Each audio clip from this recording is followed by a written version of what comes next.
주영진의 뉴스 브리핑 정치 여담 야담 본격적으로 시작을 해보도록 하겠습니다. 오늘은 이준석 전 국민의힘 대표 경찰이 그동안 성상납 의혹, 알선수재 의혹을 수사를 해왔는데요. 검찰에 이준석 전 대표 사건을 넘기지 않기로 결정했다는 소식 자세히 전해드리도록 하겠습니다. 또 국민의힘 측에서 서울 남부지방법원 재판부가 이준석 전 대표에게 유리한 그리고 국민의힘에 불리한 결정을 내리고 있다면서 재판부를 새로 배당해 달라고 법원에 요청을 했는데 법원이 이 요청을 거부했다는 소식도 들어와 있습니다. 잠시 뒤에 여러분께 상세하게 전해드리도록 하겠고요. 그전에 오늘은 국회 대정부질문 경제 분야가 진행되고 있는데 말이죠. 민주당의 김태년 의원이 한덕수 총리를 대상으로 질문을 시작했다고 합니다. 국회 본회의장으로 먼저 가보도록 하겠습니다. 계속 이 문제가 진행이 되고 여러 번 이제 그런 기회가 있었고 그렇게 조치를 했다고 그렇게 생각합니다. 이것이 결정적으로 지금 그동안에 움직이지 않고 있다가 갑자기 움직이기 시작한 것이 그 결과로 나타나는 게 8월 4일 그 상원 통과됐고 8월 12일 날 아마 하원을 통과된 것으로 그렇게 합니다. 예. 그러니까 그때 BBB 법안이 논의될 때는 지난 정부 시절인데 주미 각국 25개 대사가 연합으로 항의 서한도 보내고 했었잖아요. 그렇죠? 이게 근데 인플레 감축법으로 전환되던 시기에 우리가 쭉 살펴보고 또 총리의 답변, 또 정부 관계자들의 답변으로 놓고 봤을 때 다 넉넉고 있었어요. 아무도 모르고 있었던 겁니다. 모르고 있었던 것은 아니에요. 그만큼 긴장감이 떨어져 있었다는 이야기예요. 이게 우리 산업에, 우리 경제에 어떤 영향을 미칠지. 이게 지금 8월 7일 날 가결됐지 않습니까? 그죠? 네, 그렇습니다. 네. 또 11일 날 하원에서 가결이 됐고 그때서야 통상교섭본부장이 우리 기업들 모아놓고 간담회를 합니다. 8월 10일 날 하원 가결되기 전날 산업부 장관은 원전 생태계 복원을 위한 기업 간담회를 하고 있습니다. 지금 당장 미국에서 우리 경제와 산업에 크게 악영향을 미치는 그런 법안이 논의되고 있고 통과되고 있는 그 시점입니다. 전혀 모르고 있었어요. 8월 3일 날 펠로시 의장이 왔었나요? 8월 4일 날 왔었나요? 그렇잖아요. 어떻게 보면 우리 안방에서 이 법안을 논의하고 있는 미 국회 수장이 왔는데 대통령도 총리도 어떤 정부 관계자도 펠로시 의장에게 이 법안이 통과되면 안 된다라고 이야기한 사람이 없어요. 있습니까? 그 전부터 쭉 이런 면담도 하고 서한도 보내고 했기 때문에요. 그건 대한민국이 그건 그 문제에 비밀이 대해서 떼고 반대하고 있다는 거는 너무나 잘 알고 있죠. 이 직전에 펠로시가 왔는데 우리 정부 관계자, 대통령을 포함해서 우리 정부 관계자가 아무런 이의 제기를 하지 않았다니까요. 이건 몰랐기 때문에. 그때는 하원에 더구나 우리 안방에서 문제 제기를 할 수 있는 기회가 있었음에도 불구하고 대통령 지금 뉴욕에 계시죠? 네. 바이든 대통령과 정상회담 예정되어 있죠. 그런 것으로 알고 있습니다. 이 문제를 해결하기 위해서 바이든 대통령과 얼굴을 붉혀서라도 우리 국익을 관철시킬 그럴 의지를 대통령과 우리 정부는 갖고 있습니까? 당연히 우리의 중요한 과제이기 때문에 논의를 하시리라고 예상하고 있습니다. 이 IRA뿐만이 아니에요. 반도체 지원법, 바이오와 관련한 행정명령. 바이오 행정명령 이게 며칠입니까? 9월 12일. 우리 정부 지금 성명 하나 나오고 있지를 않아요.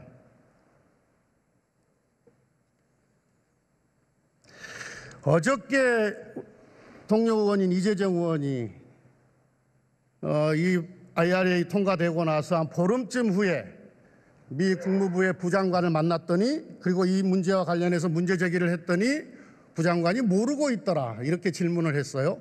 그랬더니 총리께서 정색을 하고 그건 미 국무부의 소관사항이 아닙니다. 그건 USTR 소관사항이어서 국무부 장관이 모를 수 있을 겁니다. 이렇게 정색을 하고 답변하시는 것을 제가 보고 경악을 금치 못했습니다. 전방위적으로 해야죠. 전방위적으로. 산업부는 산업부대로 통상교섭본부는 통상교섭본부대로, 외교부는 외교부대로 각각 미국의 파트너가 있잖아요. 우리 안보실은 또 미 백악관을 상대로 해서 전방위적으로 이 문제를 해결하기 위해서 노력을 했었어야 되는데 지금 그렇게 하지 않고 있다는 거 아닙니까? 그만큼 긴장감이 떨어져 있다는 거 아니에요. 그만큼 절박하지 않다는 얘기 아닙니까? 어떻습니까? 8월 9일에는요. 시간을 좀 주시죠. 8월 9일에 그 대사관에 있는 산업부 담당관이 상무부 부차관보를 만나서 얘기를 했고요. 주미경제공사는 지금 말씀하신 국무부의 차관은 아닙니다만 경제 담당을 하고 있는 국무부 부차관보하고 만나서 얘기를 했습니다.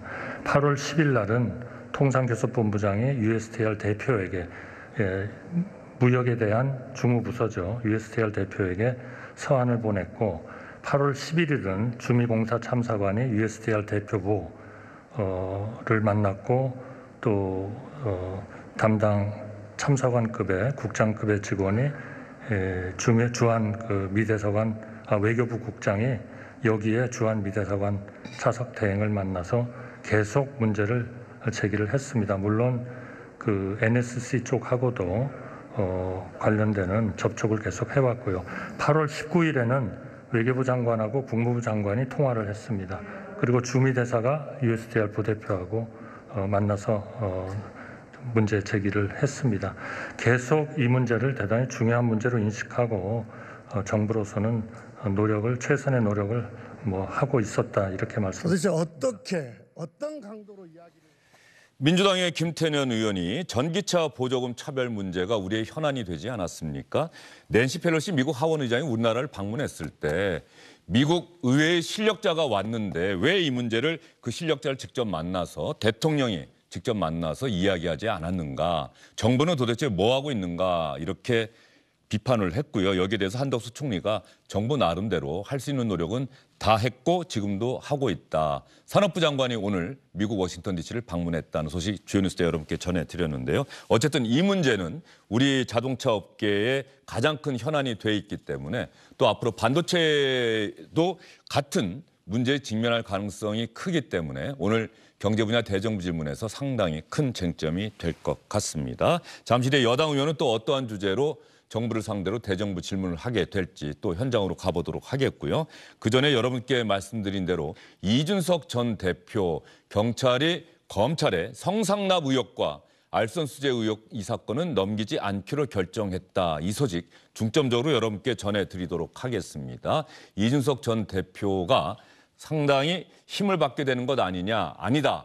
또 다른 사건은 계속 수사할 것이기 때문에 크게 달라지는 건 없다. 이렇게 엇갈린 관측들이 나오고 있는데요. 먼저 저희가 준비한 영상부터 보시겠습니다.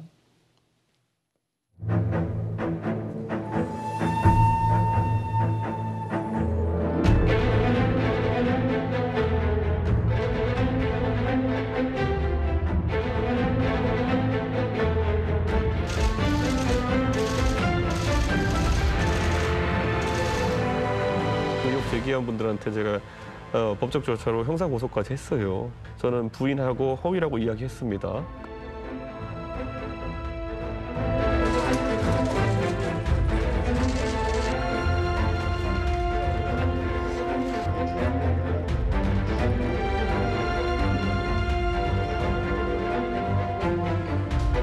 지난 7월 7일 윤리위 징계 이후 저는 별다른 이야기를 하지 않았습니다. 하지만 이번에 가처분 신청을 하면서 저는 고민을 길게 하지 않았습니다. 모든 과정은 절대반지에 눈이 돌아간 사람들의 의중에 따라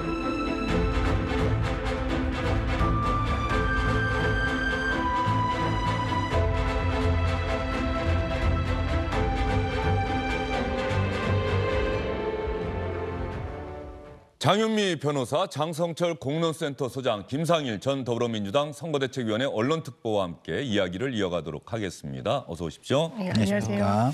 먼저 이준석 전 대표에 대한 경찰의 수사와 관련한 소식은 우리 장윤미 변호사에게 중점적으로 질문을 드릴 수밖에 없을 텐데요. 네. 장 변호사님, 어제 경찰이 내린 결론은 뭡니까? 성상납 의혹과 관련해서 검찰에 이 사건을 넘기지 않겠다.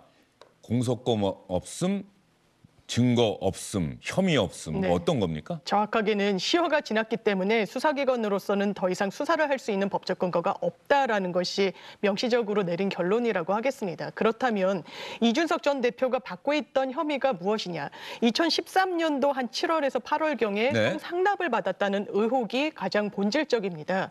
그런데 이 성상납 여부는 이 비교적 시효가 상당히 짧습니다. 성매매 처벌법에 따르면 시효가 5년이기 때문에 이 실체 관련해서는 사실상 수사기관이 고발이 들어간 직후에 더 이상 수사를 할 수 있는 근거가 없다라고 봐야 되는데 문제는 네. 알선수재 여부를 들여다볼 수 있는 여지가 있었다라는 겁니다. 알선수재는 성상납과 또 어떻게 연결이 그렇습니다. 되는 겁니까? 일단 성상납을 고리로 사실상 성상납을 받았기 때문에 거기에 따른 대가 행위로 무언가를 하지 않았겠느냐. 예. 이때 구체적으로 나온 사실관계들이 김성진 전 아이카이스트 대표와 박근혜 전 대통령을 만남을 주선했다라는 것이었습니다. 네. 그렇다면 이 성상납을 받은 대가로 공무원 지위에 있지 않은 자가 직무에 대한 어떤 편의를 봐주는 행위를 했다. 이게 알선수재인데 네. 알선수재는 시효가 7년입니다. 그런데 박근혜 전 대통령과 만남을 주선했다는 그 일자는 2013년 11월이거든요. 예. 그렇기 때문에 이 부분의 수사적인 한계를 뛰어넘기 위해서 경찰에서 계속해서 고민했던 것은 이 김성진 전 대표의 진술을 종합하면 그 이후에도 SK 최태원 회장의 사면을 부탁하기도 했다. 이런 게 다 대가관계로 보여지는 부분이어서 이걸 하나의 포괄일제, 그러니까 하나의 덩어리로 이게 세세히 보면은 개별 사건이지만 포괄일제로 보면 가장 마지막 행위가 있었던 시점으로부터 7년 이 공소시효가 네. 기산이 되기 때문에 이거 들여다볼 수 있는 거 아니냐라고 했지만 결론은 알선 수재 역시 시효가 지났다라는 겁니다. 이 박근혜 전 대통령과의 어떤 만남을 주선했다는 그런 행위 자체를 마지막으로 보더라도 사실 7년은 훨씬 지났거든요. 그렇다면 이 성상납 의혹이 사실 가장 국민적인 관심사를 끌었던 부분이기도 해서 네. 이 부분에 대해서는 실체에 정확한 결론을 내린 것이냐? 최소한 그렇지는 않은 것 같습니다. 최소한 그렇지는 않다. 장 변호사님 그게 어떤 뜻입니까? 네, 사실 성상납 의혹과 관련해서 이런 행위가 없었다라고 법률적으로 마침표를 찍어줄 수도 있었는데 수사기관으로서는 이 성매매 처벌법과 그리고 알선수재에 대해서 불기소, 그러니까 무혐의 취지로 이게 시효가 지났기 때문에 더는 들여다볼 수 없다라고 이 결론을 내리면서 거기에 수반해서 이준석 전 대표가 받고 있는 혐의들, 이를테면 증거인멸 교사랄지 네. 그리고 본인을 고소하고 이 의혹을 제기했던 가세현을 상대로 이 명예훼손 고소를 했던 건이랄지 이걸 무고로 또 이 가세현 측에서는 역고소를 해놓은 상황인데 이 부분에 대해서는 계속 수사를 하겠다고 밝히고 있는 상황입니다. 예. 일단 장 변호사님 설명을 들으면서 제가 좀 이해가 안 되는 게요. 네. 공소시효나 이런 부분 물론 경찰이 수사하는데 이러저러한 어려움은 있었겠습니다만 공소시효라고 하는 것은 너무나도 간단하잖아요. 네. 성매매 처벌 등에 관한 법은 5년. 맞습니다. 그리고 알선수재는 7년. 그러면 2013년부터 있었던 행위라고 한다면은 2018년, 2020년에 공소시효가 이미 끝났다는 건 너무나도 명료한 사실인데 네. 경찰이 왜 공소시효 임박한 가령 성사가 된다고 하더라도 임박한 시점까지 이 수사를 계속 끌고 왔느냐 그 부분은 조금 의아스러워요. 좀 의아한 예. 부분이 있습니다. 말씀 주신 대로 사실 시효라는 것은 어떤 사건의 실체에 접근하기 이전에 가장 먼저 수사기관으로서는 따져봐야 되는 어떤 수사의 요건 그렇죠. 중에 하나입니다. 예. 그런데 이 부분과 관련해서 아마 포괄일제 등 다른 법리로 이 부분을 유죄로 들여다볼 수 있는 여지가 있지 않느냐를 고민하기 때문에 통상의 시효가 끝난 사건보다는 조금 시간이 더 걸린 부분도 있어 보이고요. 네. 사실 경찰이 사실상 이게 정치적으로 접근하는 거 아니냐라는 의혹이 나오는 것도 이 수사를 상당 오래 쥐고 있었습니다. 그러면서 나왔던 보도 내용 중에 하나가 그 당시에 서울경찰청장이 이 담당 수사를 하는 경찰들을 굉장히 호되게 꾸짖었다라는 내용이 보도되기도 했었거든요. 그랬죠. 예, 그 이유인 즉슨 왜 이 유튜브에서는 이게 실체가 있다라고 굉장히 구체적으로 적시를 하고 있는데 여기에 반해서 수사기관으로서는 왜 실체에 접근을 못하냐는 취지였습니다. 그런데 수사기관은 이런 이제 의혹을 제기하는 유튜브 채널과는 달리 사건에 접근할 수밖에 없는 건 너무나 명료하고요. 그렇기 때문에 이준석 전 대표의 어떤 혐의를 하나라도 더 뭔가 문제를 삼기 위해서 이거 오랜 시간 끌었던 거 아니냐. 거기에 비해서는 좀 용두사미로 끝나고 이준석 전 대표가 최소한 이런 법률적인 리스크와 관련해서는 많이 좀 면책이 되는 거 아니냐라는 또 분석이 나오고 있습니다. 지금 이른바 이준석 전 대표 성상납 의혹 일지라고 돼 있는 게요. 이 문제가 다시 불거진 게 지난해 말이다. 그런 뜻입니다. 강영석 가로세로 연구소장이 지난해 말에 성접대 의혹을 고발을 했고 고발을 하면서 결과적으로 수사가 시작이 된 건데 그리고 지난 4월에 대선이 끝난 이후에 대선에서 승리한 여당인 국민의힘에서 이준석 전 대표 징계 절차를 개시를 했고요. 7월에 이준석 전 대표 당원권 정지 6개월에 징계를 결정을 했었죠. 다음 달인 지난달에 비상대책위원회로 전환을 의결을 했는데 그 전에 이른바 내부 총질 문자가 공개가 됐었죠. 그러면서 최고위원들이 잇따라 사퇴하면서 비상 상황을 만들었다고 법원이 판단하지 않았습니까? 비상 상황이 아닌데 이준석 전 대표가 가처분 신청을 했고 법원이 그 신청을 받아들이면서 이른바 주호영 비대위 체제는 무효가 된 것이죠. 그래서 이달 들어서 국민의힘이 2차 비상대책위원회를 구성을 해서 정진석 비상대책위원회를 출범을 시켰고 그리고 얼마 전에 추가 징계 절차를 개시한다. 18일이니까 얼마 안 됐죠. 갑자기 또 윤리위원회가 소집이 돼서 추가 징계 절차를 개시하겠다고 밝혔고요. 경찰은 이준석 전 대표 성접대 의혹 검찰에 불송치한다고 결정을 내렸습니다. 그런데 장 변호사님, 네. 자 불송치 결정을 내렸으면 이른바 성상납 의혹과 관련한 의혹은 뭐 깨끗하게 해결이 된 것이다. 이렇게 얼핏 생각이 되는데 아까 말씀하신 거 보면 그게 아니다. 네. 무고, 명예훼손 고소, 증거인멸 교사 이거는 계속 수사를 한다. 이거는 뭐 금방 나올 겁니까? 어떻습니까? 시간이 걸리는 겁니까? 사실 이 부분은 시효의 문제도 사실 남아있지는 않기도 하고요. 이 근래에 있었던 행위에 대해서 법적 평가를 하겠다는 것이기 때문에 지금 경찰은 이런 부분에 대해서 수사를 계속 이어나가겠다라는 그 취지의 전제에는 성상납 행위가 있어야만 사실 이런 범죄들도 성립이 되는 겁니다. 네. 성상납 행위가 있었기 때문에 본인의 범죄를 덮기 위해서 증거인멸을 시켰다라는 행위, 그리고 본인을 향한 성상납 의혹을 제기한 당사자들에 대해서 오히려 명예훼손을 고소한 게 거짓이라는 사실관계가 다 확인이 돼야 무고로도 처벌이 가능한 거 아니겠습니까? 네. 이러한 말인즉슨 경찰이 이거를 불송치 결정을 일부 혐의에 대해서는 일단락 지었지만 나머지에 대해서는 성상납 의혹이 사실관계로 파악이 되고 진위 여부가 확인이 돼야만 넘어갈 수 있는 다른 혐의들에 대해서는 수사할 수 있다는 여지. 그러니까 추가 수사에 대한 불씨를 남겨서 이게 마치 성상납 의혹에 대해서는 경찰이 그렇다면 최소한 뭔가 구체화된 근거를 확보한 거 아닌가? 그렇기 때문에 증거인멸 교사도 무고도 더 들여다보겠다라고 이야기하는 거 아닌가라고 또 추정되는 부분도 있습니다. 자 여기서 이제 시청자분들이 헷갈리실 수가 있을 것 같아요. 네. 그러니까 성상납 의혹에 대해서는 공소시효가 지났거나 증거가 불충분해서 알선수재. 네.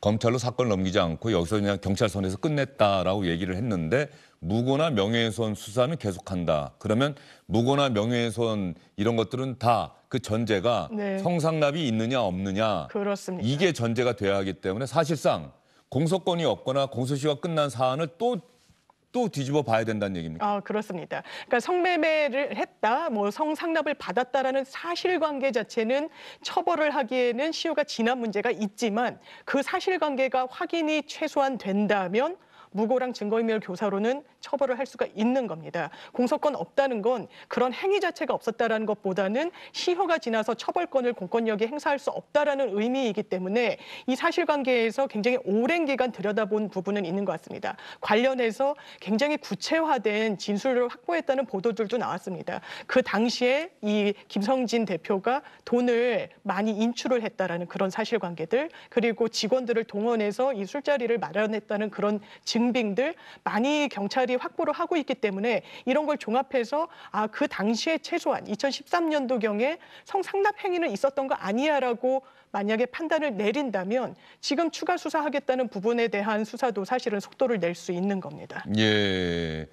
이런 경우가 많이 있습니까? 사건이 이런 경우가? 사실은 많고 통상적이라고 보기는 어려워 보입니다. 예. 왜냐하면 이 부분과 관련해서 굉장히 과거 일에서 촉발이 됐었고 예. 이 정치적인 공방 성격이 분명히 있기 때문에 이게 사실 이준석 전 대표라는 정치인이란 상수를 거두어낸다면 과연 경찰이 이렇게 처리를 했을 것인가, 오랜 시간을 들여서 들여다봤을 것인가라고 좀 의아한 부분이 있는 것도 사실입니다. 예. 보면 말이죠. 이른바 성매매를 했다고 누군가가 내가 그걸 제공했다라고 하는 측에서 주장을 하고 네. 그러면은 나는 그게 사실이 아니다라고 주장하는 사람이나 양쪽이 다 법적인 조치를 취할 가능성이 있죠. 네. 그러면 그때마다 상대방이 나한테 거짓말을 하고 있으니 거짓으로 법적 조치를 취했으니 무고다. 이런 일은 있을 수 있을 것 같아요. 일반인인 경우에도. 네. 근데 그런 사안에서도 이렇게 그거는 공소권 없음, 뭐 증거 불충분 하고 일단 검찰에 송치하지 않는데 나머지 부분들을 계속 수사를 하겠다. 맞습니다. 이런 경우가 있느냐 이거죠. 드뭅니다. 공소권 없음이라고 하면은 사실 수사기관으로서는 더 실체를 파고들 의무도 없는 겁니다. 이게 어떻게 보면 또 수사권을 남용하거나 또 낭비하는 결과일 수도 있는 것이거든요. 다른 사건에 더 주력해야 되는데 이미 시효가 지난 사건의 실체를 파악하는 거는 별 의미가 없을 수도 있습니다. 그런데 그 실체를 파악하는 의도는 지금 다른 줄줄이 지금 문제가 되고 있는 여지에 대해서도 아마 처벌이 가능한지 여부를 들여다보겠다는 의도가 아니라면 사실 더는 파고들지 않았을 것이기 때문에 사실 수사기관으로서는 시효가 지난 사건에 대해서 이렇게 오랜 기간 수사력을 동원한달지 그 실체에 접근하려고 한달지 이런 경우는 사실 드문 것도 사실인 것 같습니다. 자, 그러면 이준석 전 대표가 주영진의 뉴스브리핑에 출연했을 때 이 성상납과 관련해서도 제가 질문을 던진 적이 있었어요. 이게 사실이냐 아니냐. 그 부분에 대해서 이준석 전 대표가 어떻게 답변했는지 한번 들어보시겠습니다. 왜 초기에 강력하게 대응 안 했냐 그러는데 대선과 지방선거 와중이었어요. 선거에 긍정적 영향 안 미치기 때문에 제가 아무 말 안 하고 있었던 거고 저는 법적 절차로 다 이미 걸어놓은 상태였습니다. 그때. 근데 제가 가서 이 사람이 뭐 말을 하고 싶어 하니까 한번 들어봐라. 왜냐면은 저한테 굉장히 그분이 억울하다는 취지로 이야기했어요. 그러니까 그 김정일 시장한테 제가 가보라고 할 수밖에 없었던 것이 좀 가서 들어보라 할 수밖에 없더니 그분이 그 유튜브 방송에 나온 내용이 너무 허위니까 자기가 증언해주겠다는 취지로 이야기했어요. 그래서 한번 들어보시라 해서 갔다 온 거고 그 다음에 한 15일 이상 격차를 두고 그 각서 뭐 이런 게 있었던 것이고 전혀 연관될 그런 소지가 없는 거라는 걸 알 겁니다. 또 각서라고 하는 것, 그 김철근 정무실장 하는 것의 성격에 대해 가지고 애초에 많은 분들이 이거 공격하는 입장에서 7억 각서다, 뭐 무마 각서다 이런 식으로 상황을 규정해놓고 저희 공격하기 때문에 그렇게 말씀하시는 것인데 만약에 이제 경찰 조사 이런 걸 통해서 그게 무엇에 대한 것인지가 정확히 판단이 되고 나면은 제가 드릴 말씀이 있을 겁니다. 그러니까 애초에 저 이야기는 보시면은 너무 설명하는 게 길어가지고 방송 나올 때만 제가 설명 안 하는 것이지 실제로 이제 수사가 진행되면 나온 기사 이런 걸 살펴보시면은 전혀 다른 성격의 이야기입니다. 이준석 전 대표는 뭐 성상납 없었다. 그래서 자기가 법적인 조치를 다 걸어놓은 상태에다 김철근 전 정무실장을 성상납 의혹을 주장한 사람에게 보냈던 것은 그 사람이 억울하다 이런 얘기를 해서 가서 얘기 한번 들어보라고 한 것이다 이렇게 이야기를 하고 있는데 변호사님 앞으로 경찰이 무고와 증거인멸 교사 또 이준석 전 대표가 건 것은 뭐 명예훼손 혐의겠죠. 허위 사실을 유포해서 나의 명예를 훼손했다. 이 부분 수사를 하는데 지금 이준석 전 대표도 다 소환 조사하지 않았습니까? 그렇습니다. 더 조사할 게 있을까요? 사실 이 부분과 관련해서 성상납 의혹과 관련해서는 큰 그림을 다 그려놓고 마지막으로 왜냐하면 계속해서 소환을 요청하기는 어려운 피의자이기 때문에 아마 윤곽을 다 마친 이후에 불렀을 걸로 좀 추정이 되고요. 다만 알선 수재와 관련해서 불송치하기 직전에 불렀다는 점을 봤을 때 비춰봤을 때 아마 이 혐의와 관련된 조사 내용이 거의 태반이지 않았을까라고 생각이 듭니다. 그러면서도 사실 이른바 수사를 더 해나갈 수 있는 밑자락을 깔고 있다라고 보여지는 부분이 분명히 경찰엔 있는데 사실 이 증거인멸 교사도 본인이 본인의 죄를 덮으려고 하는 거는 처벌할 수가 없습니다. 다만 교사 행위를 해서 남에게 그걸 시켰다라고 하면 처벌이 가능한 건데요.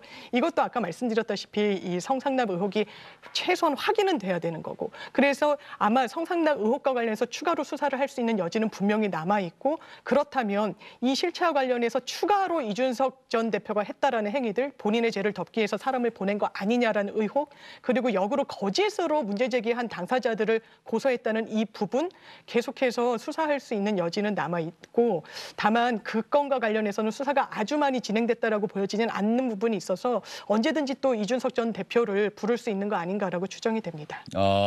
그 부분은 오히려 수사가 안 됐을, 상당 부분 안 돼 있을 가능성이 있다, 그렇게 보시는 거예요? 그렇게 보입니다. 그동안은 성상납이 있느냐 없느냐, 알선수재가 있느냐 없느냐, 이 부분을 집중적으로 들여봤고, 네. 무고나 명예훼손, 그러니까 다 결과적으로 그거는 성상납이 있었느냐 없었느냐가 다 전제가 되는 혐의네요. 네. 그런데 양쪽 당사자의 주장은 정반대잖아요. 완전히 다릅니다. 예. 사실 이미 조사를 할 때로 또는 다 했다. 그렇기 때문에 더 수사할 게 남아있지 않다라는 게 이준석 전 대표 측의 입장인 것 예. 같고요.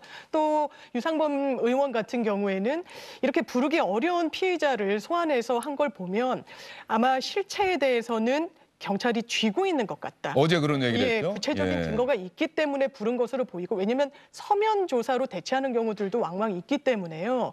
그렇다면 추가해서 수사를 더 해나갈 것 아니겠느냐. 객관적인 실체 파악은 경찰이 했기 때문에 일부만 불송치한 거다. 이런 의견도 팽팽하게 맞섰는데 지금으로선 두 가지 가능성이 사실 열려 있다라고 보는 게 맞는 것 같습니다. 자, 그러면 여기서 경찰이 왜 사안을 분리해서 이렇게 발표를 했을까요?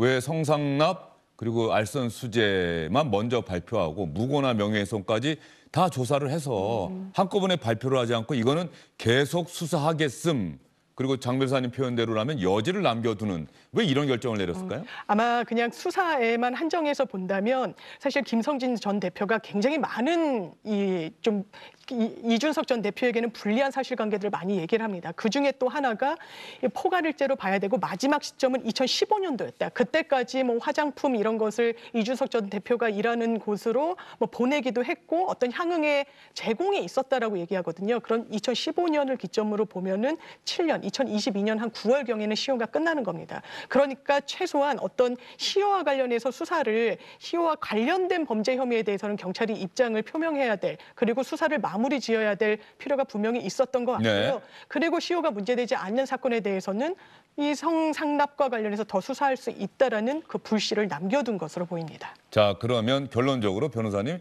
이준석 전 대표는 뭐 확실하게 해결이 된 게 없다, 이렇게 보는 게 맞습니까? 사실 지금 상황에서는 그것이 객관적인 진단인 것 같습니다. 일부 불송치가 됐다라고 해서 법적으로 완전히 면죄부를 받았다고 보기도 어렵고요. 또 불송치 결정을 대면 이 고발을 했던 가세현 측에서 이의 제기를 할 가능성이 매우 높습니다. 이게 또 정치적 사건이다 보니까, 언론의 주목도가 높다 보니까 여기서 마침표가 찍히게 두지 않을 겁니다. 그래서 고발을 한 당사자가 이의를 하게 되면 무조건 기록은 검찰로 넘어가게 됩니다. 경찰이 수사를 잘했는지 여부를 판단하게 되기 때문에 이 부분과 관련해서도 1차적으로는 불송치 결정이 났다라고 했지만 법리적으로 또 포괄일죄 적용이 가능한 여지는 또 없는 것인지, 시효의 기산점 계산은 제대로 경찰 단계에서 헤아린 것이 맞는 것인지를 검찰이 크로스로 또 추가 수사를 통해서 들여다볼 여지가 남아있기 때문에 이 부분이 이준석 전 대표로서는 정치적으로 상당히 가뿐해졌다거나 법률적으로도 많은 면책을 받았다, 이렇게 단정하기에는 좀 이른 시점인 것 같습니다. 예.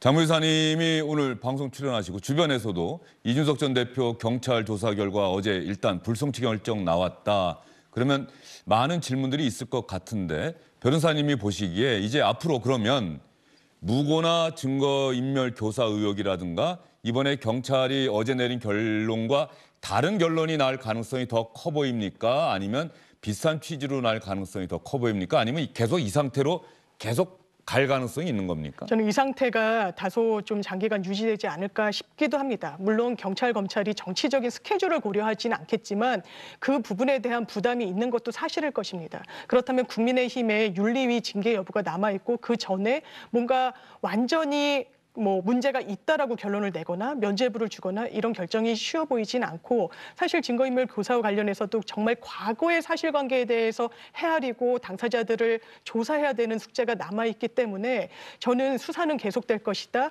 그리고 결론은 아마 지금의 경찰은 뭔가 지금 문제가 추가로 되고 있는 무고 등에 대해서도 문제가 있다라고 진단하고 추가 수사할 수 있다는 점을 언론에도 공식적으로 알린 것이 아닌가라고 판단되는 부분이 있습니다. 예.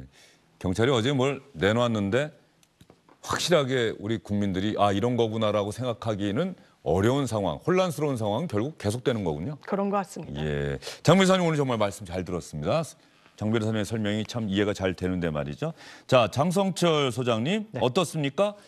그러면 경찰의 어제 결정은 어쨌든 간에 일단 성상납 의혹과 알선 수재 의혹은 우리가 처벌할 수 없다. 네. 검찰로 이 사건을 안 넘기겠다. 네. 공소시효도 끝났고 증거도 불충분하다. 네. 징계, 추가 징계 네. 영향을 미칠까요? 안 미칠까요? 추가 징계가 사실 또 이것 때문은 이거는 이미 6개월 정지로 결론이 난 거고. 이미 국민의힘 윤리위원회 관계자들은 이렇게 경찰의 결정과 자신들의 윤리위원회의 심판 결정은 다르다라고 분명히 얘기를 하고 있습니다. 우리는 성상납을 받았느냐 안 받았느냐 그것을 문제라고 생각한 것이 아니라 우리는 어쨌든 품위 유지 의무를 위반한 것에 대해서 당대표가 왜 증거인멸 교사를 하고 왜 각서를 써주고 왜 가서 만나고 왜 얘기를 들어주고 네. 이렇게 품위 유지를 의무를 위반한 것에 대해서 판단한 것이기 때문에 성상납 여부는 우리랑 상관이 없어요. 우리 판단에는 별로 영향을 끼치지 않습니다. 우리는 다른 방식으로 다른 안건을 갖고 계속 징계할 겁니다라고 공식적으로 얘기를 했기 때문에 이 부분은 별다른 큰 영향을 미치진 않을 것 같습니다. 본인들의 판단에 의하기만 하면은요. 양두구육 뭐 이런 발언, 신군부 이런 발언 갖고 추가 징계하겠다는 게 그렇죠. 그러니까 그것도 이제 당을 되게 혼란스럽고 분열을 일으키고 분란을 일으켰다라는 건데 대통령께서 오늘 새벽에 유엔 기조연설에서 자유를 강조하셨지 않습니까? 네. 그런데 어떻게 대통령께서 강조하신 자유, 인류의 보편적인 가치 자유가 국민의힘이라는 집권여당에서는 다르게 판단되는지 국민의힘 의원들과 윤리위원들은 분명히 다시 한번 생각을 해보시라라고 말씀드립니다. 자유와 연대. 네. 장성철 그러니까 이거예요. 소장님. 예. 윤리위원회에서 만약 당대표라는 사람을 징계를 하려면 정말 엄격한 객관적인 기준을 통해서 누구나 다 인정할 만한 그래서 고개를 끄덕여서 그래 당원 정지 6개월 받을 만하지 제명할 만하지 그 정도야 하는데 이것은 그게 아니잖아요. 윤리위원회가 주관적인 판단에 의해서 자신들의 생각과 판단을 그냥 당대표라는 민주적인 정당 질서에 의해서 뽑힌 사람에게 그런 잣대를 들이댔단 말입니다. 이것은 옳지 않죠. 예. 자, 이 상황에서 변호사님 가시기 전에 좀 질문을 드려야겠다는 게 생각이 나는데 오늘 국민의힘에서 말이죠. 네. 가처분 재판부 서울 남부지방법원 뭐 민사합의 51부인가요? 네. 그랬더니 지난번에 이미 사실 이준석 전 대표 편을 들어줬잖아요. 가처분을 받아들였잖아요. 근데 정진석 비대위 체제에 대한 가처분 신청 또 들어갔고 정진석 비대위 체제의 근거가 됐던 전국위원회 의결에 대해서도 이준석 전 대표가 가처분 신청을 냈더니 이게 같은 재판부에 배당이 됐다는 네. 거죠. 그래서 국민의힘에서 아 이거 너무 불공정한 재판부가 똑같은 사건을 비슷한 사건, 다른 사건이죠. 다른 사건을 또 맡게 됐으니 이거 보나마나 우리에게 또 불리하게 결정할 가능성이 있다. 서울 남부지방법원에 재판부를 새로 배당을 해달라. 그리고 재판장과 전주의 비대위원이 네. 서울법대 동기다. 이것도 재판부가 바뀌어야 하는 이유다. 이렇게 얘기를 했는데 남부지방법원이 조금 전에 제가 오늘 낮에 봤더니 불허. 네. 왜 그런 결정을 내린 거죠? 통상적으로 이런 신청을 잘 하지 않습니다. 재판부가 바뀌는 경우가 극히 드물기도 하고 예. 특히나 전주의 비대위원 같은 경우에는 주호영 비대위 체제에서도 비대위원으로 예. 이름을 올린 의원님입니다. 그렇다면 그 당시에는 문제 삼지 않고 나중에 문제 삼는 거에 과연 다른 의도가 있는 건 아닌가라고 재판부가 볼 수밖에 없을 것이고요. 명시적으로 내세운 이유, 서울법대 동기라는 그 이유는 사실 동일한 잣대로 한다면 일반 사건에서 굉장히 깊이 대상인 재판부가 많을 겁니다. 네. 많은 이 동문 동기들이 있기 때문에 그 사유가 과연 정당한 것인가라고 법원은 판단할 수밖에 없을 것이고요. 왜 처음이 아니라 사정 변경이 없이 애초에도 문제가 됐던 그런 사실인데 왜 이제 와서 문제를 삼느냐에 대해서도 재판부로서는 이건 의도가 분명히 있는 것이다. 어떤 법적인 문제 제기라기보다는 이 사법 영역에서도 정치적인 주장을 하고 있다라고 좋지 않게 판단을 내렸을 것으로 보이고 그래서 별로 시간을 들이지 않고 바로 이 부분에 대해서는 불허 결정을 내린 걸로 보입니다. 그리고 서울 남부지방법원에서는 이러한 어떤 정당의 네. 그런 문제를 관할하는 재판부가 이 민사합의 51부고 52부인가는 또 전혀 다른 재판부라면서요? 그리고 가처분 사건과 관련해서는 수석 부장이 있는 재판부에서 담당하는 게 또 관례이기도 합니다. 예. 그동안 우리 시청자분들이 그 황 부장판사가 혼자 하는 줄 알았는데 네. 이게 합의부죠? 합의보고 예. 주심 판사는 따로 있는 것으로 알고 따로 있습니다. 있죠. 예. 예. 그리고 조금 전에 이준석 전 대표가 얘기했는데 그런 사유라면 전주의 의원이 뭐 재판장과 동기라면 대학 동기라면 내가 기피 신청을 해야지 어떻게 국민의힘에서 기피 네. 신청을 하냐 이렇게 얘기를 굉장히 하던데. 타당한 주장입니다. 오히려 재판부와 연결고리가 있는 변호인을 선임하는 게 관례화되어 있고 일상적이기 때문에요. 그 부분과 관련해서 오히려 이익을 얻는 주체는 연결고리가 있는 측이겠죠. 이준석 전 대표는 없는 거 아니겠습니까? 그렇기 때문에 오히려 연결고리가 있기 때문에 부당한 판결이 예상된다는 주장 자체도 성립하기는 좀 어려워 보입니다. 자, 김상일 전 특보. 제가 예. 장윤희 변호사님 가실까봐 예. 좀 제가 하나 꼭 여쭤보고 예. 싶은 게 있어서 말씀을 좀 신청을 했는데요. 그 명예훼손죄는 이제 허위 사실에 의한 명예훼손과 사실 적시에 의한 그렇습니다. 명예훼손 두 개가 있는데 지금 이준석 대표가 소를 제기한 거는 허위 사실에 의한 명예훼손을 당했다 이거잖아요. 그렇습니다. 그러면은 검찰이 입증해야 되는 것은 이것이 허위 사실이다라는 걸 입증해야 되는 거잖아요. 그렇습니다. 그러면 이게 허위 사실이라는 걸 입증 못한 것이 이준석 대표가 성상납을 받았다라는 걸 입증하는 거와는 다른 거예요. 네. 그러면 결국에 가서는 성상납을 받았다를 입증하는 게 아니라 이게 허위라는 걸 입증 못했을 때에 이거 더 진전이 안 되는 거거든요. 그러면 지금 현 상황에서 이준석 대표는 어느 정도 면죄부를 받았다고 판단하는 게 더 맞는 거 아니냐 이런 질문을 좀 드리고 싶더라고요. 예. 질문인지 의견인지. 아니, 예. 질문이죠. 질문입니까? 예. 예, 이 말씀대로 사실 허위 여부를 가려야 되고 그 부분과 관련해서 일단 1차적으로 면죄부를 준 것은 맞습니다. 그런데 지금 이준석 전 대표가 제기한 가세연이 허위 사실에 기반해가지고 나를 명예훼손했다라고 하는 부분에 대해서도 사실 수사가 완전히 일단락되진 않아서 이 허위 여부에 대해서는 법률적으로는 일단락됐다고 보기는 좀 어려워 보입니다. 그러면서 실제로는 무고 그리고 이런 아까 말씀드린 증거인멸 교사 수사를 하겠다라는 말은 뭔가 그 전제 사실에 대해서는 여지를 분명히 남긴 것이거든요. 그 전제 사실은 성상납 의혹을 받았다는 것 이외에는 전제가 성립하지가 않습니다. 그렇기 때문에 저는 이준석 전 대표에게는 이게 빨간불이 파란불로 바뀌었다 이렇게 좀 단정하기는 아직까지는 이른 단계가 아닌가 생각해 봅니다. 예. 결과적으로 장 변호사님 말씀 들어보면 경찰 수사도 앞으로 계속되는 것이고 여당의 여권 내 혼란은 계속될 수밖에 없다 이런 생각이 드네요. 장 변호사님과의 말씀 여기까지 듣도록 하겠습니다. 오늘 정말 수고 많으셨어요. 네, 감사합니다. 자, 장 소장님. 네. 자, 이렇게 되면 지금 국민의힘 윤리위원회는 추가 징계 뭐 아예 공개적으로 밝힌 것 아니겠어요? 그 시점이 28일 2차 가처분 신문이 잡힌 날 그 이전에 전격적으로 또 당겨서 할 수 있다 이런 얘기도 나오던데 지금 당내에서는 어떤 얘기가 나오고 제가 파악해 보기로는 아직까지는 28일 날 그 징계 날짜를 앞으로 당길 생각은 없는 것 같습니다. 그러니까 지난 18일 날로 당긴 것에 대해서도 상당한 많은 비판에 대해서 좀 부담스러워하는 부분이 있는 것 같고요. 또한 경찰에서 불송치 결정이 났기 때문에 이 부분에 대해서 이미 당원권 정지 6개월이라는 판단을 내린 윤리위원회 결정이 과연 정당성이 있는 것이냐라는 것에 대한 상당한 내부적인 비판을 직면하고 있기 때문에 이 부분을 앞당겨서 빨리 전격적으로 처리한다면 또 다른 외부의 압력에 의해서 아니면은 예를 들면 윤핵관들의 어떤 의견을 받아들여서 이것을 빨리 조치하려는 것이 아니냐라는 의심을 받을 수 있기 때문에 그런 일까지는 아직은 하지 않을 것으로 보여집니다. 예. 추가 징계 어떻게 보세요? 김상일 전 특보 입장에는 추가 징계라고 하는 데에서 어떤 의견을 갖고 있습니까? 저는 좀 약간 말이 안 된다. 정당성이 좀 결여된 그 과정이다. 왜 이런 그렇습니까? 생각을. 왜냐하면 기본적으로 우리 장 소장이 얘기를 했지만 그 민주적인 선출에 의해서 선출된 당대표예요. 그럼 이거를 사실상 탄핵을 하려면 그거에 대한 확실한 그 잘못한 것, 이게 입증이 완료된 다음에 해야 되는 게 맞습니다. 그리고 윤리적인 탄핵을 하려면 제가 볼 때는 본인이 일정 정도 동의하는 하에서 탄핵이 가능한 것이지 본인이 이걸 전적 다 부인하고 있잖아요. 부인하고 있는데 그 상급기관에서 수사와 재판을 진행하고 있는데 그 판단에 하급기관이 이미 결정을 내서 징계를 한다? 이런 모든 것이 저는 소위 말하는 듀 프로세스, 그러니까 정당한 절차를 거치지 않는 징계다라고 생각되기 때문에 좀 무리한 행위를 하는 것이고요. 그럼에도 불구하고 이런 공정한 절차, 적법한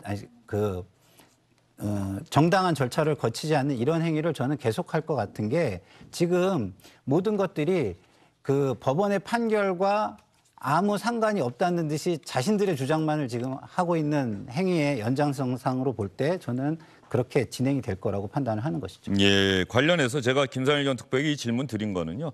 여론이 어떻게 나오느냐. 한 여론조사 기관에서 이준석 전 대표에 대한 추가 징계 어떻게 생각하십니까? 라는 질문이 있었어요. 자, 쿠키뉴스가 의뢰하고 한길리서치가 지난 17일부터 19일 사이 4월 동안 실시한 여론조사 결과고요. 자세한 내용은 쿠키뉴스, 한길리서치, 중앙선거 여론조사 심의위원회 홈페이지 참조하시면 아실 수 있다는 점 다시 한번 말씀드리도록 하겠습니다. 추가 징계 절차 개시에 대해서 54.1%가 잘못했다. 잘했다는 37.4, 잘 모르겠다는 8.5, 오차 범위를 넘어서는 결론이 나온 거죠. 잘못했다가 더 많이 나왔습니다. 그리고 이준석 전 대표가 이 징계에 반발해서 추가 징계를 받게 되면 당원권 정지나 제명, 그러면 더 이상 국민의힘엔 있을 수 없으니 나와서 신당을 만든다면 지지하겠느냐? 지지하겠다 35.9, 지지하지 않겠다가 56. 잘 모름 무응답. 조금 전에 추가 징계가 잘못했다, 잘했다와 상당히 비슷한 숫자가 나오는데 결론은 정반대예요. 그렇죠? 잘못했다가 54.1인데 예, 알겠습니다. 이 여론이 의미하는 거는 뭘까요? 국민의힘의 이준석 전 대표 추가 징계하는 거는 잘못했다가 더 많은데 그렇다고 이준석 전 대표가 추가 징계에 당해서 당에서 쫓겨난 다음에 나는 그럼 신당 만들래요. 그럼 그 정당은 또 지지하겠다보다는 지지하지 않겠다가 더 많이 나온다? 그러니까 지금 이준석 대표가 창당하는 정당을 지지하지 않겠다라는 것이 더 높은 이유는요. 국민의힘 지지층에서도 기본적으로 반대하는 여론이 높을 것이고 또한 민주당을 지지하는 분들도 이준석 대표는 보수우파 정당의 당대표였는데 이준석 대표가 만드는 정당 결국에는 보수우파 정당 아니겠느냐. 그런 정당을 우리가 왜 지지하느냐. 그렇게 생각할 수밖에 없어서 양쪽의 지지층으로부터 지지를 받지 못하기 때문에 반대한다는 게 훨씬 더 높은 것 같다라는 생각이 듭니다. 예, 추가 징계에 대한 당 내에서 말이죠. 네. 지금 뭐 허은하 수석 대변인 이준석 전 대표 체제에서 당직을 맡았던 이런 일부 위원들하고 이준석 전 대표를 옹호하고 지지하고 엄호하고 이런 발언은 거의 없는 것 같던데요? 공개적으로는 어렵지만 지금 우리가 월요일 날 있었던 원내대표 선거의 표차를 보면은 당내 많은 의원들이 이런 점에 있어서 상당히 우려하고 걱정하고 바른 길로 가는 것 같지 않아. 이건 잘못된 길로 가는 것 같아. 라고 판단하는 것 같습니다. 권성동 의원이라는 윤핵관의 핵심 중에 핵심이 우리 주호영 원내대표를 추대합시다. 다른 분들 출마하지 마세요. 그렇게 해서 정리를 해서 1대1 대결 구도가 되지 않았습니까? 그렇게 전격적으로 주호영 원내대표를 밀었는데도 61표가 나오고 반대편이 이용호 의원이 42표가 나왔다는 것은 적어도 42명의 의원들은 현재 윤핵관들이 헤게모니를 갖고 주도권을 갖고 당을 일방적인 모습으로 이끌어가는 것에 대해서는 반감을 갖고 있다. 그래서 좀 견제를 해야 되는 것이 아니냐. 그러한 의견을 암묵적으로 표현한 것이 아니냐라고 분석해 봅니다. 김상일 전 특보는 상대적으로 객관적일 수 있잖아요. 네. 장성철 소장은 어쨌든 국민의힘 내부에 네. 뭐 직간접적으로 아는 분들이 많을 테고 또 원래 소속도 네. 국민의힘의 전신 정당이었고 이제 민주당 소속이었으니까 말이죠. 소속이죠. 네. 소속이고요. 지금도 어떻습니까? 다른 정당 입장에서 이거 봤을 때 네. 지난 1년의 과정, 한 1년 동안의 시간을 반추해 보면 네. 어떻습니까? 그러니까 지금 제가 제3자 입장에서 보면은요, 국민의힘이 민주주의를 지키지 않는 정당이 돼가고 있다. 그리고 대통령께서 얘기하는 반지성주의, 오히려 거기에 빠져들고 있다 이런 생각이 들어요. 왜냐하면 지금 국민들은 오히려 현명하게 지금 판단하고 계시잖아요. 지금 옳고 그름의 문제에 있어서는 국민의힘이 잘못했다라고 얘기를 하고 계시는 거고요. 정치적인 문제에 있어서는 이준석 대표가 창당을 하는 이런 정치는 하면 안 된다. 이 사안을 구분해서 지금 판단하고 계시는 거거든요. 너무 현명하다는 생각이 저는 들고요. 지금 국민의힘이 해야 할 일은 이런 국민의 수준에 맞춰서 행위를 해서 국민의 지지를 다시 끌어와야만 국정 동력을 회복할 수 있다는 걸 자각해야 하는 것입니다. 그래서 제가 보건대 주호영 원내대표 체제가 들어섰잖아요. 이분이 누구냐? 원래 비대위원장을 그 당에서 시키려고 한 분이에요. 네. 그러니까 지금 제가 볼 때는 빨리 윤리위원장을 경질을 하고 좀 약간 징계성 경질을 하고 그 다음에 왜 윤리위원장을 징계성으로 경질을 합니까? 지금 보면 윤리위의 행위들이 독립적이지 않다? 아니죠. 독립적이지 그 않다? 당에서 계속 하는 네. 얘기가 법원을 향해서 사법 자제를 하라 그래요. 근데 당 내에 사실상의 사법 기능을 하는 준사법기관이 윤리위인데 예. 사법 자제를 안 하고 적극적인 정치 행위를 지금 해버렸거든요. 그러니까 그런 거에 대해서 제가 볼 땐 책임을 물을 필요가 있고요. 정치행위라고 하는 게 독립적으로 윤리위원회가 따로 자체적으로 판단하는 것이 아니라 뭐 대통령이나 이른바 윤핵관의 의중에 그렇죠. 기획과 의도에 따라서 의한 것이라는 거 예. 제 생각이고요. 기획과 의도에서 진행이 됐기 때문에 그것을 빨리 경질해 주는 게 맞고 그리고 주호영 대표가 이준석 대표를 만나서 이런 경질을 하고 이런 걸 사실상 인정하니까 너도 정치인으로 돌아와라. 당신도 정치인으로 돌아와라 하고 뭐 가처분에 있어서 가처분 전에 본인이 사퇴 선언을 해가지고 원인을 없애버리든가 해가지고 이 상황을 빨리 종료하는 게 맞다고 봅니다. 그게 정치다. 예. 예. 주호영 비대위원장이 만나자 이준석 전 대표가 만날까요?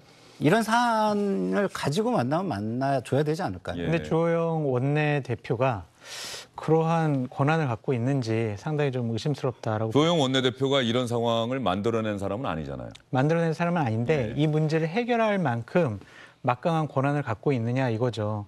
대통령실도 설득하고 대통령도 설득하고 윤핵관도 설득해야 되잖아요. 이 세 그룹에서는 이준석 대표는 국민의힘이라는 플랫폼에서 정치하지 못하도록 빨리 쫓아내자. 그런 상황과 일을 진행시키고 있는데 결과적으로 의도가 그것이다. 그것이 국민의힘에 이준석이라고 하는 젊은 정치인이 있어서는 안 되겠다. 이건 쫓아내자. 네. 그런 이준석 없는 국민의힘이 우리의 목표다. 그렇죠. 그러니까 윤리위원회도 빨리 앞당겨서 징계 절차 실시하고 또한 당원권 정지 6개월 이상의 징계 처분을 하겠다는 거 아니겠습니까? 그런 상황에서 윤핵관들의 지지를 받아서 원내대표가 된 주호영 원내대표가 그 사람들의 뜻과 의지에 반하는 결정을 할 수가 있는 권한이 있을까요? 저는 없다고 보여져요. 그래서 이 부분은 정치적으로 해결할 가능성이 전혀 없다. 법률적으로 끝까지 갈 때까지 가서 보시라라고 말씀드립니다. 예, 뭐 말씀하세요. 네, 짧게 좀 말씀드리면 형식적인 권한은 있고요. 실질적인 권한이 있느냐 이런 말씀을 하신 건데 지금 국민의 뜻이 다 확인이 됐잖아요. 그리고 이 정권에서는 국민의 뜻, 지지를 확보하는 게 굉장히 중요하잖아요. 그걸 가지고 설득하는 정치력을 발휘하셔야 된다. 좀 약간 당위적으로 말씀드리고 싶습니다. 예. 이렇게 두 분 말씀하신 거 듣다 보면 어떤 시청자분들은 왜 주영진의 뉴스 브리핑에서는 이준석 전 대표가 크게 잘못한 게 없다는 취지의 이야기만 나오느냐 이렇게 생각하실 분들도 분명히 있어요. 제가 김상현 전 특보의 이야기는 제가 불쑥 질문한 거고 지금 거기에 대한 김상현 전 특보의 이야기를 생각을 이야기한 건데 말이죠. 이준석 전 대표의 잘못은 없습니까? 이 상황까지 온 데 대해서? 여러 가지 잘못이 있다고 볼 수도 있죠. 확실하게 말씀하십시오. 그러니까 그것이 네. 법적으로 크게 잘못됐다라고 지금 결정이 나지 않은 상황에서 너는 도덕적으로 윤리적으로 뭐 문제가 있는 것 같아. 너는 왜 예의가 별로 없는 것 같아. 이런 식의 반응을 보여서 잘못했다라고 볼 수는 없잖아요. 당대표로서의 어떤 권한을 행사함에 있어서 그리고 이준석 대표가 대표 체제에서 치렀던 대선, 지선 다 이겼지 않습니까? 그런데 너는 좀 건방진 것 같아. 지난번에 대선 후보 과정 중에서 선거 과정 중에서 왜 우리 대선 후보에게 모욕감을 줬어? 그거 가지고 너 잘못했어 라고 얘기하는 것은 옳지 않은 것 같아요. 그건 감정적인 부분이죠. 그것은 정치적인 부분이고 윤리적인 부분이지 법률적인 부분은 아니지 않습니까? 저도 이준석 대표를 뭐 응원하는 입장이지만 이준석 대표가 모든 것이 옳다고는 생각하지 않습니다. 하지만 정치적으로 풀어야 될 부분들에 대해서 그리고 대선에서 이기고 지방선거에서 크게 이긴 집권 여당이 국가적인 위기, 대내외적인 경제 위기가 많은 현재 상황에서 민생이 어려워지고 있는 상황에서 이준석 대표를 쫓아내려는 모습에 몰두해 있는 이 사실 자체가 이준석 대표 당신도 잘못한 거 있는 것 같아 라고 치부하기에는 너무 한가한 얘기 같다라는 좀 생각이 들고요. 지금이라도 늦지 않았습니다. 대통령실이나 윤핵관들 같은 경우에는 순리대로 풀으시라. 너무 억지로 쓰면은 또다시 28일 날 정진석 비대위 체제에 대해서 인용 처분이 나면 어떻게 할 겁니까? 다시 또 비대위 만들 겁니까? 아니면 주호영 원내대표가 당대표직 권한대행이나 직무대행을 합니까? 이제는 당대표 직무대행에서 전국위원회에서 최고위원 뽑아야죠. 근데 뭐 감정이 저렇게 쌓여 있으면 또 비대위 할까요? 당원 당규 진짜 완전하게 고쳐가지고 이제 정말 비대위를 만들자. 또 그럴 수도 있죠. 4차 비대위 갈 수 있다고 생각이 듭니다. 그러니까 그러한 모습들은 결코 옳지 못한 행위다라고 말씀드려요. 그리고 제명이 만약에 결정이 된다, 탈당 권유가 결정이 된다고 하더라도 이준석 전 대표가 또 법적으로 대응하겠죠. 그렇죠. 예, 가처분 신청도 내고 본안 소송도 내고. 그러니까 법적인 혼란과 갈등은 계속 이루어질 수밖에 없고 그러면 국민들께서 집권 여당과 대통령에 대한 실망감이 훨씬 커질 거예요. 제발 좀 정신 차리세요. 국민의힘이 강한 모습을 보였을 때는요. 국민의힘의 기존의 지지층과 이준석 대표로 대비되는 20, 30대의 지지층이 합쳐졌을 때 작년에 이준석 대표가 당대표 되고 난 이후에 국민의힘의 지지율은 민주당을 압도했고 중요한 선거에서 다 이겼습니다. 그때로 돌아가면 되지 나 이준석 싫으니까 쫓아내야 돼. 그러니까 어떻게든 쫓아내자. 그것은 정치가 아니고요. 폭력이라고 생각이 듭니다. 이준석 전 대표가 오늘 SNS에 어제 경찰의 불송치 결정 이후에 SNS에 글을 몇 개 올렸는데 조금 전에 하신 말씀과 비슷한 얘기를 하나 한 것 같아요. 이준석 잡으려고 쓴 노력을 물가나 환율 잡는 데 썼으면 지금보다 상황이 더 낫지 않을까 합니다. 이런 얘기를 또 했어요.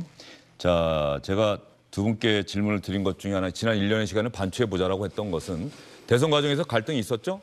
두 차례나 이른바 짐 싸고 나갔던 거고 윤석열 당시 후보가 잡은 거죠. 그리고 어쨌든 그래서 대선을 치렀고 그 대선 직후에 갑자기 징계 절차가 개시되면서 국민들이 이제 뭔가 한 거죠. 아, 성상납 의혹 이게 있고 뭐 증거인멸 교사를 했어? 이런 의혹이 있어? 거기는 알았는데 지방선거는 또 그대로 갔어요. 지방선거 압승을 했어요. 그다음에 이제 징계가 이루어지고 징계가 이루어지고 난 다음에 이준석 전 대표가 자명을 했어요. 마치 재심을 청구할 수 있는데 재심을 청구하지 않고 그냥 지방을 돌면서 자연스럽게 그 징계가 확정이 된 거죠.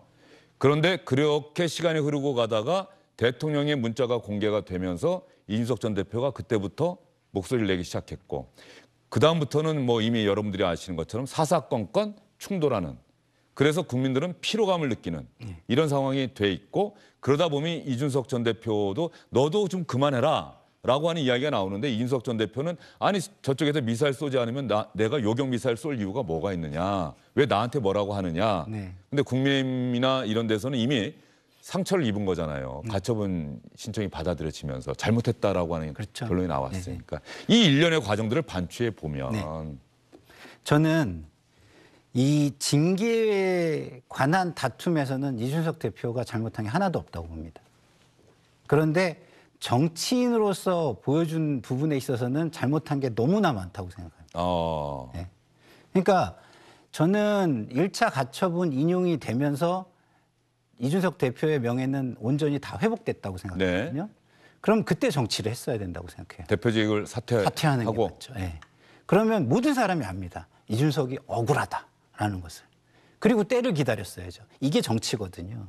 근데 지금은 정치를 하려고 하는 게 아니라 전쟁을 하려고 하고 있어요. 그런 면에서는 이준석 대표가 굉장히 잘못하고 있다. 이렇게 말씀을 드립니다. 알겠습니다. 그러니까 여기에 대해서 또 반론을 하시려고 하는 거예요? 하나만 말씀드릴게요. 예? 만약 그때 이준석 대표가 사퇴를 했으면은 국민의힘에 있는 분들이나 대통령실에 있는 분들이나 아니면 국민의힘을 강하게 지지하는 분들은 맞네. 성상납 받았네. 그러니까 지가 잘못했으니까 결국엔 사퇴하는 거 아니겠어? 이런 오해를 뒤집어 쓸 수밖에 없어요. 아니, 그렇지 그러면은 않다고 이준석 그렇지 않은 게 어디 있어요. 그런 생각을 당연히 할 수밖에 없지. 아니, 저는 그러니까 그렇게 이준석 생각 안 대표는 본인이 최대한 항변할 수 있는 것은 최대한 항변을 해야 된다는 전 생각이 들어요. 왜냐하면 윤핵관들이나 아니면은 당의 기득권과 권력을 주도권을 갖고 있는 분들은 지속적으로 이준석 대표를 몰아내려고 하고 정치적으로 매장시키려고 하잖아요. 그런 상황에서 사퇴하는 거는요, 그냥 무덤으로 자기가 걸어서 들어가는 거예요. 저는 그렇지 않다고 생각하는 게 오늘도 저는 입증됐다고 봐요. 경찰이 불송치 결정을 했잖아요. 이런 게 전부 다 그때 사퇴를 한 상황에서 이런 게 이루어졌다면 제가 볼 때는 사실상의 면죄부가 거의 온전하게 주어졌을 거예요. 아까 제가 얘기했잖아요. 원고는 이준석이고 피고가 가세연이에요. 그러면 검찰이 입증해야 되는 건 이게 허위 사실이냐를 입증해야 되는 거지 성상납이 진실이냐를 입증해야 되는 게 아니에요. 그러면 거의 완전한 면죄부는 아니어도 상당한 면죄부가 저는 주어진 거라고 보는 거거든요. 정치인에게 그러면 정치적으로, 도덕적으로, 윤리적으로 너는 성상납 받은 당대표였어라는 낙인이 찍히는 순간 낙인이 이준석 찍히지 대표가 않는다니까요. 어떻게 정치를 합니까? 낙이 찍히지 않는다는 말씀을 사퇴하는 게 지금까지 그런 드리고 인식을 있는 받을 거예요. 수밖에 없다니까요. 자, 여기까지 듣도록 하겠습니다. 자, 이런 상황에 대해서 민주당에서도 여당의 내부 상황에 대해서 특히 이준석 전 대표의 검찰로의 불송치 이 결정 나온 이후에 민주당에서 어떤 이야기가 나오는지 한번 들어보겠습니다. 이준석 대표의 성상납 의혹이 공소시효 만료로 공소권 없음을 불송치되었다고 합니다. 이제 이준석 대표가 반격할 것이고 민생은 뒷전인 채 국민의힘 내부 다툼은 더 치열해질 것 같습니다. 우리 당은 국민의 민생에 대해 누구와 의논해야 되는 것입니까? 영수회담을 거절한 윤석열 대통령입니까? 쫓겨났던 이준석 대표입니까? 아니면 시한부 위기의 정진석 비상대책위원장입니까? 민심은 오래 기다리지 않을 것입니다. 정신 차리십시오. 정신 차리라는 말을 민주당에서 또 하고 있는데 민주당은 어쨌든 간에 이런 여당의 내부 상황이 혼란스러운 내부 상황이 오래 간다. 그럼 어쨌든 간에 여당의 전력이 흐트러지는 거잖아요. 그렇죠. 그러니까 민주당으로서는 이 상황을 뭐 어떻게 보는 겁니까? 뭐 유리하다 이렇게 보는 겁니까? 글쎄요, 뭐 어쨌든 굉장히 조심스럽게 이렇게 쳐다보면서 비판할 것은 기회를 봐서 비판하는 그런 형국이 아닌가 싶습니다. 저는 민주당이나 정신 차려라 그렇게 말씀드리고 싶어요. 여당이 지금 뭐 분란을 일으키고 있지만 민주당 지금까지 모습 어땠습니까? 이재명 당대표에 대한 검찰의 소환이라든지 뭐 기소에 대해서 온몸으로 모든 최고위원들과 의원들이 다 방어막을 하지 않았습니까? 본인들은 민생 챙겼습니까? 뭘 제대로 뭐 국민을 위한 정치한 거 뭐가 있습니까? 그래서 자꾸 국민의힘에 대해서만 정신 차리지 말고 민주당 스스로부터 정신 차리시고 민생 챙기시라. 야당으로서의 역할을 제대로 하시라라고 말씀드립니다. 저는 그렇게 말씀을 하시는 게 여당 측이면 안 된다고 봐요. 왜냐하면 국정에 대한 책임은 종국적으로 여당이 지는 겁니다. 민생이 어려워졌다. 야당이 아무리 잘못했어도 그걸 야당을 질책할 수가 없어요. 아니, 그러니까 저는 정치를 여당 잘하라고는 할 수 있지만 그러면 제가 볼 때는 여당과 정부가 일단 먼저 잘하고 네. 야당을 질책하는 게 맞다. 옳은 말이에요. 예, 알겠습니다. 안녕하십니까, 주영진입니다. 더 많은 뉴스와 라이브 이벤트를 보고 싶으시다면 화면 오른쪽을 눌러서 구독해 주시기 바랍니다. 저희 SBS 앱을 다운로드 받으시면 뉴스 속보 알림도 받아보실 수 있습니다. 텔레비전으로도 SBS 뉴스, 유튜브로도 SBS 뉴스 잊지 마시기 바랍니다.